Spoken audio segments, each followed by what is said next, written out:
রতনপুর গ্রামে এক পুরনো জমিদার বাড়ি ছিল, যেটি বহু বছর ধরে পরিত্যক্ত ছিল। কিন্তু স্থানীয় লোকেরা বিশ্বাস করত বাড়িটি অভিশপ্ত।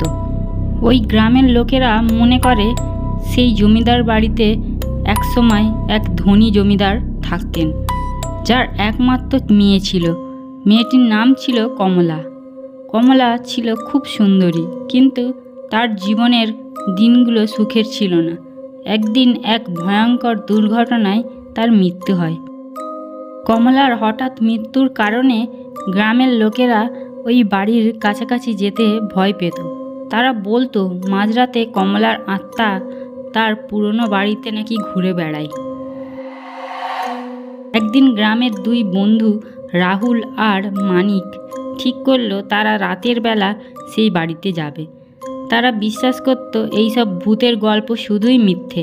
রাত ঠিক 12টা, তারা বাড়ির দিকে রওনা দিল। বাড়ির কাছাকাছি পৌঁছে তারা চারিপাশে ঝোপঝাড়ে ভরা বাড়ির দরজা খোলা দেখে দুজনেই একে অপরের দিকে তাকাতে রইল। দুজনে দুজনের দিকে তাকিয়ে কিছুটা সাহস পেল। তারপর তারা ওই বাড়ির ভিতরে ঢুকলো।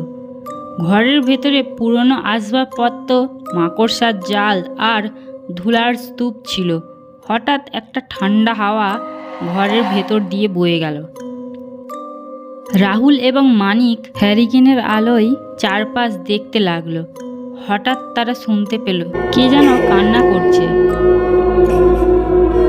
দুজনে ভয়ে জমে গেল। তারা দেখল ঘরের এক কোণে লাল শাড়ি পরা এক ছায়া ধীরে ধীরে তাদের দিকে আসছে। হঠাৎ ছায়াটা বলল, কেন এসেছো? তোমরা জানো না এই বাড়ি অভিশপ্ত? রাহুল এবং মানিক আর দেরি না করে দৌড় দিল।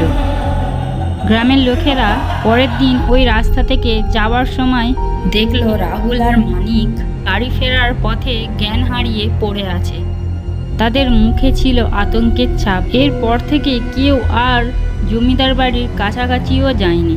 সবাই বিশ্বাস করতে শুরু করলো কমলার আত্মা সত্যিই এখনও সেই বাড়িতে রয়েছে।